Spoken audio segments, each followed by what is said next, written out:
Welcome to Dr. Charles Speaks, a podcast for now. You've joined us for a special series of transformational talks, selected exclusively from Dr. Charles's corporate success calls. The 15-minute calls are designed to encourage leaders, activate your thought life, and prepare you for the challenges ahead. Dr. Charles joins every call with a blend of his personal experiences, his expertise as a John Maxwell certified mentor and coach, and of course, his more than 30 years of exceptional experience in both corporate America and ministry.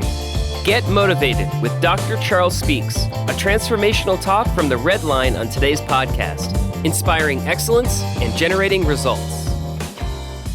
Good day, my friends. This is Dr. Charles. Thanks for joining me on the Red Line. This call is designed to start your week off on a positive note and to inspire you to continue, that is, to challenge yourself along the personal leadership growth. You have that opportunity to continue each and every day to do something positive, to do something well, and to make it a great day. From good to great, my friends, that's what we're striving to be, and that's what I'm hoping and pushing in my messages through these podcasts, that we continue to grow, continue to learn, continue to make a difference in the world we live, the world that we serve in. That's so important. You know, our greatest weakness lies in giving up.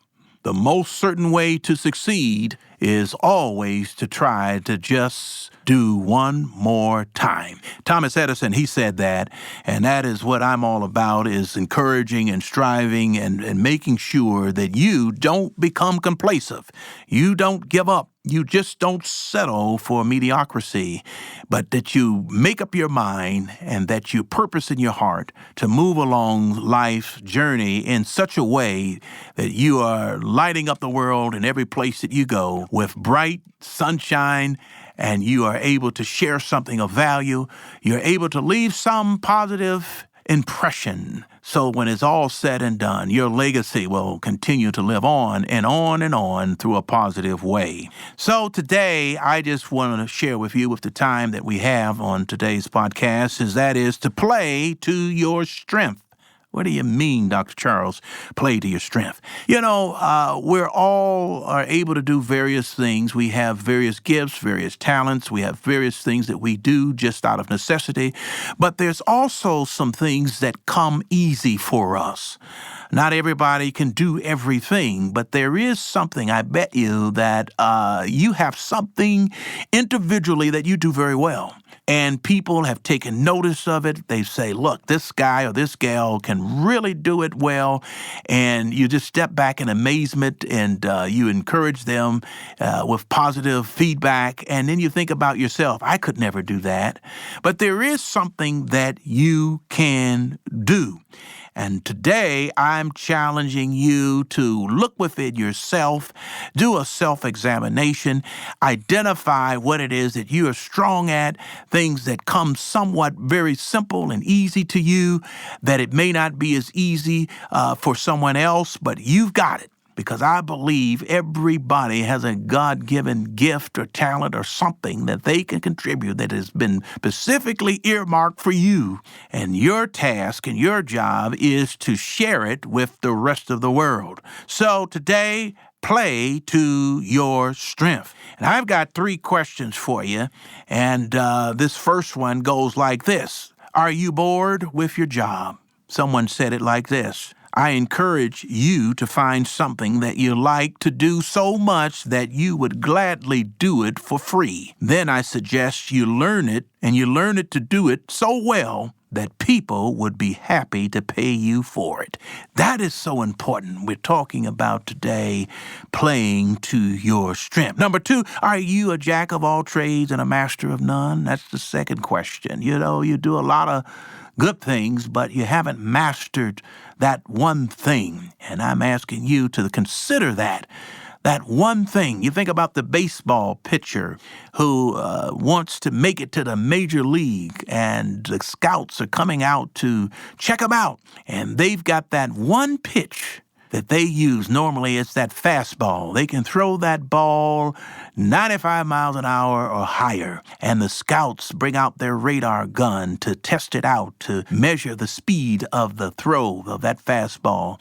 And they look at it with this kind of speed, that pitcher can get somebody out. Well, they play to their strength because then they recognize they got to throw the ball up high, down low, inside, outside, where they control the speed of the ball and locate it to a place where the hitter is just not sitting on one particular location where the ball is going to come, because you want to keep the hitters guessing. But the whole point of the matter is that that pitcher has set up something, has played to their strength, and then comes along the pitching coach who teaches them how to add additional type pitches to their repertoire and able to create maybe 3 or 4 different types of pitch. They can throw a slider. Those that know baseball know what a slider is. Or they could throw a curveball. Or they could throw a screwball.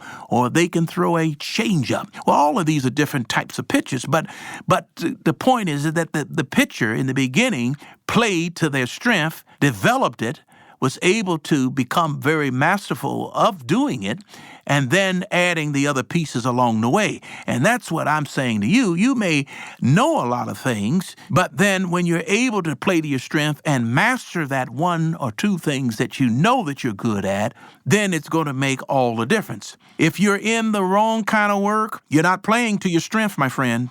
You may be good at numbers and financial statements, but you're spending 80% of your time dealing with disgruntled customers, then you're just simply not playing to your strength. That's not your cup of tea. The end results, you will no doubt become frustrated. You're going to become stressed out.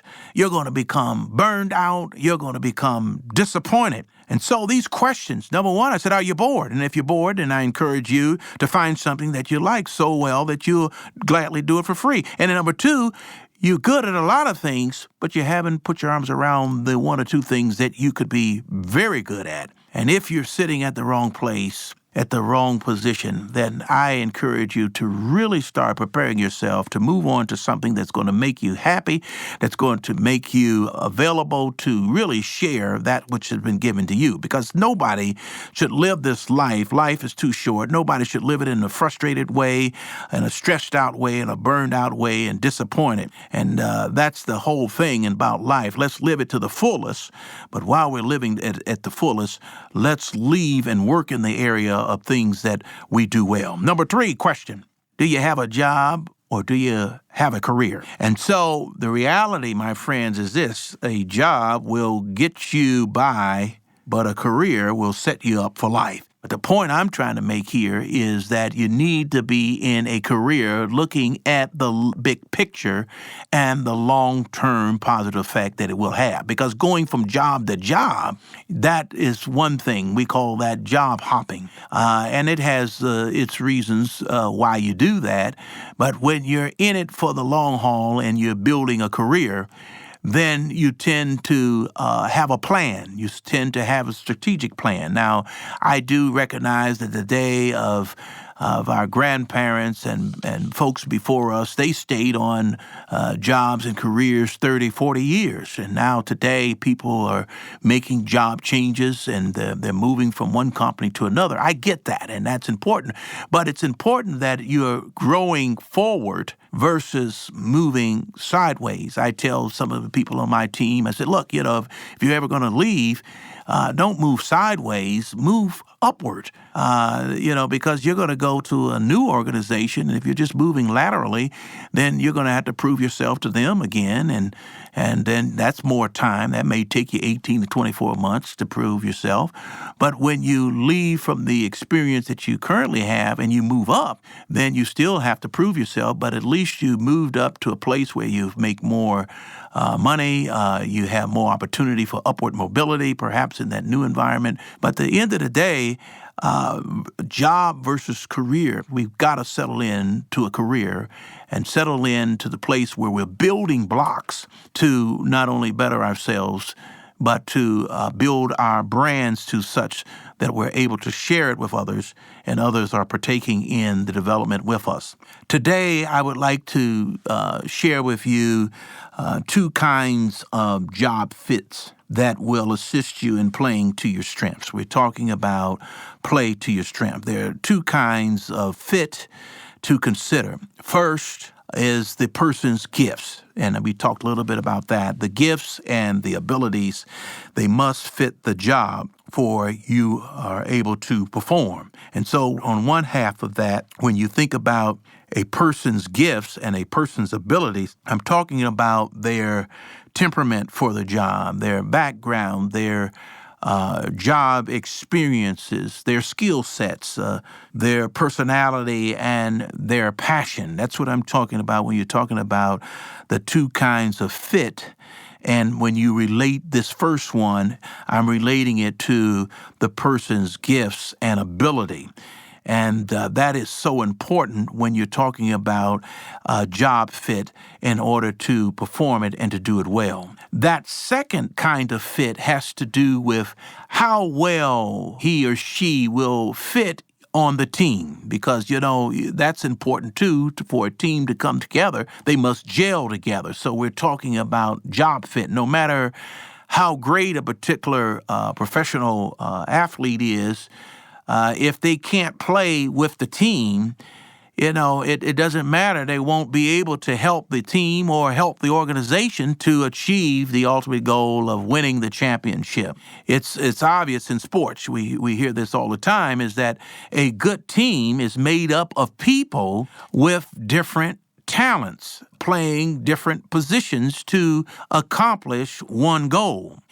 So teams outside of sports need to be created strategically as well. I'm talking about whether it's a corporate corporation you work for, or whether you're a part of a team, as I said, in the sports, or just team period.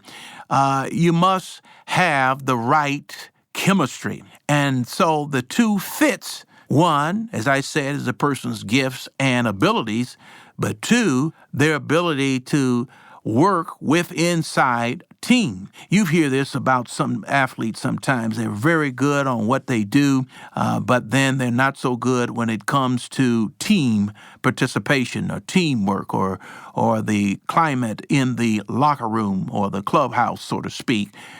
They could become a cancer in there, but they're good on the field. So when each player brings his or her particular style and they bring their talents to a team, they all come together, and as a result of coming together, they can respect and appreciate one another.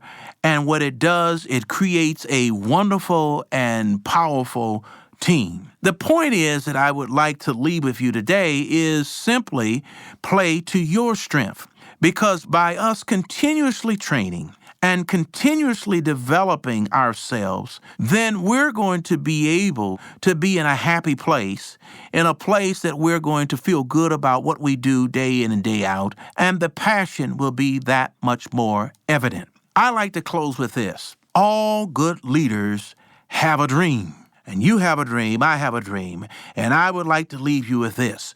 As you play to your strength, dare to dream. Have the desire to do something bigger than yourself.